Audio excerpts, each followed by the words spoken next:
In an analysis of scientific data going back to the 1960s, the researchers found that marine biodiversity, the variety of ocean fish, shellfish, and microorganisms has declined dramatically, with 29% of species already in collapse. Because there is little evidence to the contrary, there has been a common impression that marine species and ecosystems are generally in good shape. However, as more is learned, that impression is turning out to be widely misconceived. Fishing for the future. Three-quarters of the world's fish stock are being harvested faster than they can be reproduced. 80% are already fully exploited or in decline. And 90% of all large predatory fish, including tuna, shark, swordfish, cod, and halibut, are gone. Listen to this, guys. Scientists predict that if current trends continue, the world food fisheries could collapse entirely by 2048. We need to do further research on this. What actually happened in the past? What's being done now? And how's the future? We need to find answers. Answers to all of this. I say we begin. Now! Now, first and foremost, what is sustainable fishing? I can help you with that. Sustainable fishing is a fast and growing ideology that's being practiced in many parts of the world. It's the practice of harvesting at a sustainable rate where the fish population does not decline over time because of fishing practices. So if manufacturers, importers, and exporters are not educated on sustainable fishing fast enough to recover the situation, marine life will have faced too much damage for it to replenish itself to meet the needs of its consumers. Now that we've cleared that, can we move on? Right. I've done my research and there are things being done about it at this point in time. Shangri-La Hotels and Resorts, they've actually launched a sustainable seafood policy in January 2012. With our over 40 years in the hospitality industry, Shangri-La certainly recognizes and values traditions. Yet at the same time, we recognize the need to be responsible corporate citizens. As a company, our corporate social responsibility initiatives focus on the theme of sustainability.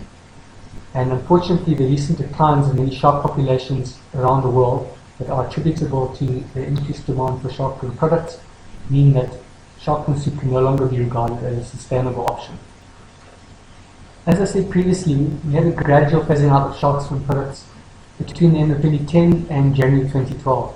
So prior to the January 2012 cutoff date, we had some of the hotels come up with alternative dishes that we could offer on the menu in place of shark fin soup. So from those dishes that were submitted, we narrowed it down to a final list of 8. And these are all dishes that contain alternative soup ingredients, such as bamboo fungus, lotus seeds, and sea rocks.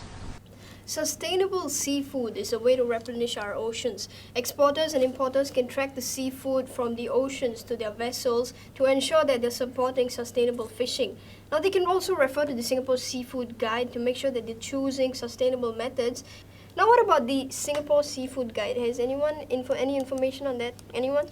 Based on publications or studies, they have indicated if a particular species is fully exploited, underexploited, or moderately exploited. And if you now go to a certain restaurant, there would be an advice wherein this tuna is overfished or something like that.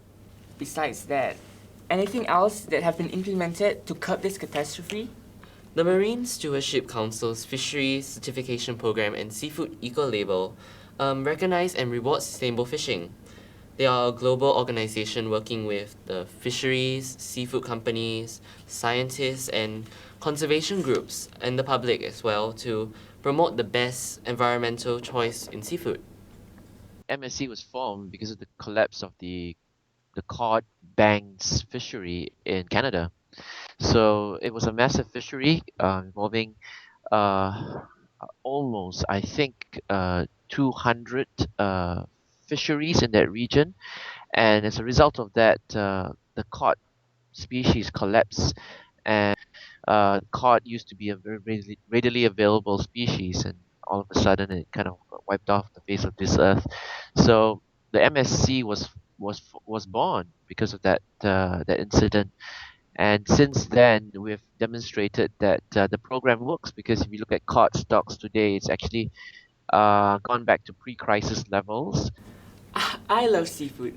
Many of us love seafood, right? Consumer demand for sustainable seafood can actually act as an incentive. So, if we buy seafood that comes from sustainable sources, we are helping to protect our marine environment. And concurrently, we can ensure that seafood can still be enjoyed many years ahead. For the MSc program to work, you have to make sure that you align supply to demand, so that it is commercially viable for the retailers and for the independent restaurants, the food service restaurants, to make a living out of serving sustainable seafood, tucking into a dish of tuna or salmon sashimi, right? The first instance you should ask yourself is this plate of tuna, is it sustainable? And where is it from? Is it from a sustainable fishery? And if consumers like you and me ask these questions, then the retailers or the restaurant operators, they have no choice. They will then have to source wisely, and they have to start indicating on their menus and on their products where exactly are they sourcing their seafood from, and then that becomes an entire chain. So once consumers start asking questions, then the restaurant owners will have to do something about it, and then they will then have to buy from sustainable sources, and then the fisheries will benefit, because they will then get the necessary demand to invest back into the fisheries to try and get more products out into the marketplace. So this is in essence the mechanism, or what we call the theory of change in MSc. The depletion of fisheries poses a major threat to the food supply of millions of people. What is there to be done? One way is to use a Singapore Seafood Guide when buying fresh food from the markets or supermarket and when dining out. Another is to limit your purchases to only sustainable food or seafood that comes from sustainable sources. Now, most commonly and conveniently practiced among the general public is to buy what you can eat and not waste food. I think we're done for the day. Sushi, anyone?